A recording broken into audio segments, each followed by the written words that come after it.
inches all the way around and 12 inches in the field in the middle. We're building a small building for Old Town Fire Department. They have an old fire engine that they've restored and they need a place to house it. So the Old Town Fire Department's been working with the Student Construction Association to come up with a conceptual design that looks like the building that used to be here. This truck behind me is 102 years old.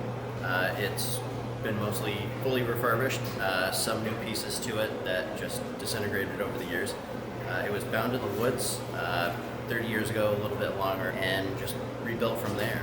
I teach CET 228, Intro to Construction Estimating and Planning, and so this is their final project. So they get a set of plans, they read their plans, they come up with a plan for building, and then we're just coming out and executing it. It's a lot more meaningful to the students to be doing work that's a real project. They're learning, that no matter how much you plan, things don't necessarily go to plan, how to problem solve in the field, and that's all stuff that without a real project, it's really hard to do. I like the hands-on because you can read about using a saw or a hammer, but going out in the field and actually doing it, you're actually able to show that you can do it. What's also great is it helps the community.